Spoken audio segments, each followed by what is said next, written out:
بسم اللہ الرحمن الرحیم۔ شروع اللہ کے نام سے جو بڑا مہربان نہایت رحم والا ہے۔ آؤ وقت کی قدر کریں۔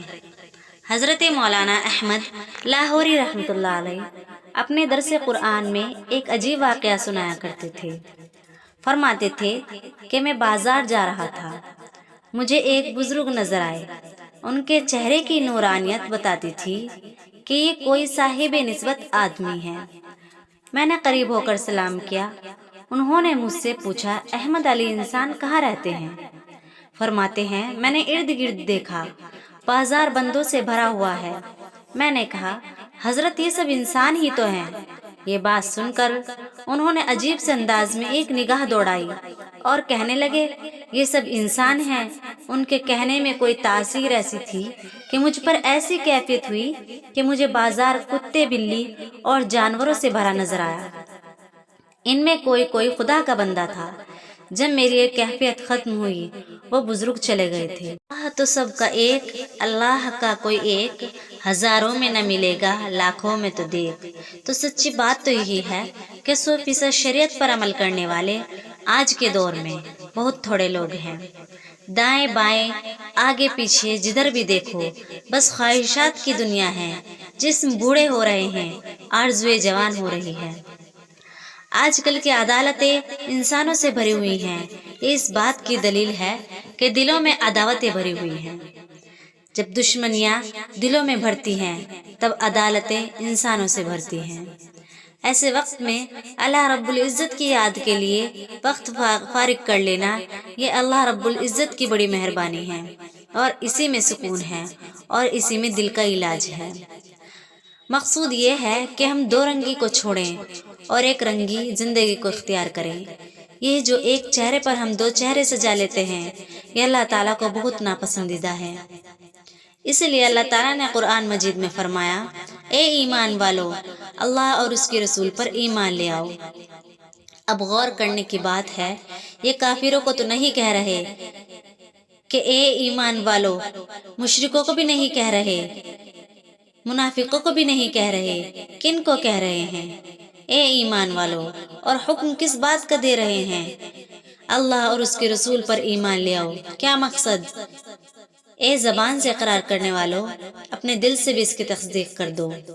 جب تک دل گواہی نہ دے گا تب تک یہ قبول نہیں ہوگا۔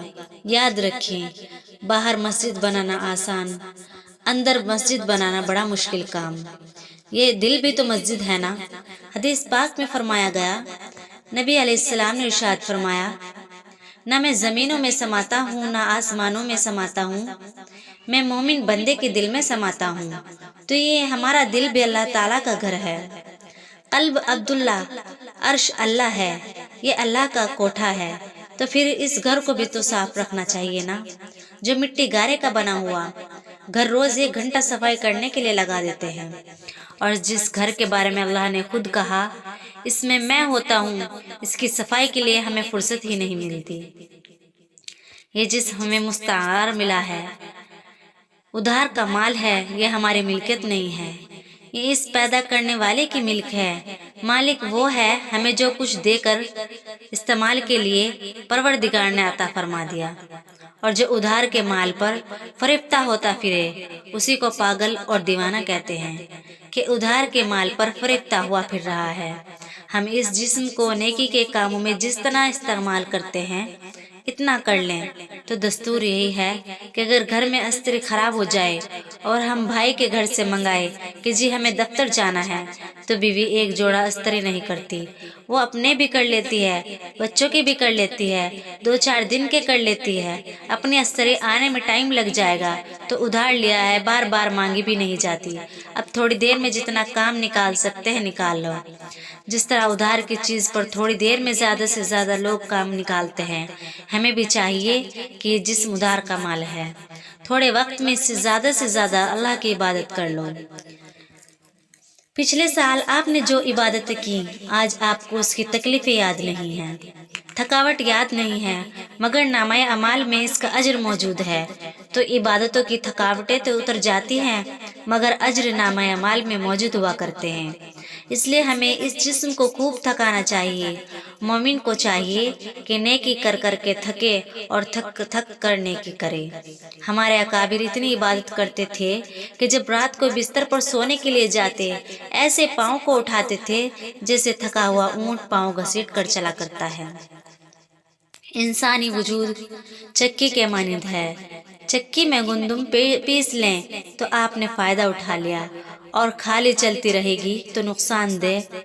ہم بھی اگر اس جسم سے عبادت کر لیں تو ہم نے اس سے فائدہ اٹھا لیا، ورنہ جسم بیکار رہا۔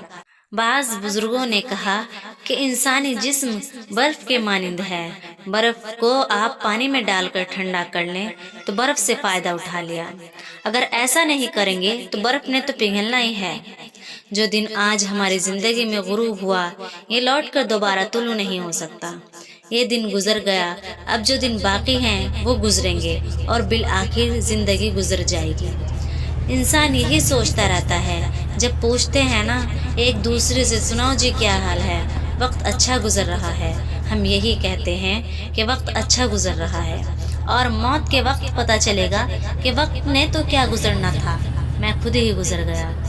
ہم جیسے کئی آئے اور گزر گئے۔ اس لیے کسی عارف نے کہا کہ بیکار انسان سے تو مردہ زیادہ بہتر ہے، اس لیے کہ مردہ کم جگہ گھیرتا ہے، بیکار انسان زیادہ جگہ گھیرتا ہے۔ آپ نے دیکھا ہوگا کہ جو پانی کھڑا ہوتا ہے نا اس میں کیڑے پیدا ہو جاتے ہیں۔ جس طرح کھڑے پانی کے اندر کیڑے جنم لے لیتے ہیں، اسی طرح فارغ ذہن کے اندر مذموم خیالات جنم لے لیتے ہیں۔ جو شخص اپنے دل و دماغ کو اللہ کی طرف متوجہ نہیں رکھے گا، شیطانی شہوانی نفسانی خیالات خود بخود اس کے ذہن میں آئیں گے۔ ہمارے اکابر نے زندگی کی حقیقت کو سمجھا اور انہوں نے اپنے جسم کو عبادتوں میں خوب تھکایا۔ نبی علیہ السلام اتنی عبادت فرماتے تھے، حدیث پاک میں آتا ہے کہ نبی علیہ السلام کے قدمین مبارک کے اوپر ورم آ جایا کرتا تھا، پاؤں مبارک سوج جاتے تھے، اتنی عبادت کرتے تھے۔ امام اعظم ابو حنیفہ رحمۃ اللہ علیہ کے بارے میں لکھا ہے کہ رمضان المبارک میں ایک قرآن پاک دن میں تلاوت کرتے اور ایک قرآن پاک رات میں تلاوت کرتے اور 3 قرآن پاک تراویح میں پورا کرتے تو ٹوٹل ان کے 63 قرآن پاک ہو جاتے تھے۔ اللہ تعالیٰ ہم سب کو بھی عمل کرنے کی توفیق نصیب فرمائے اور وقت کے قدر کرنے والے بنائے۔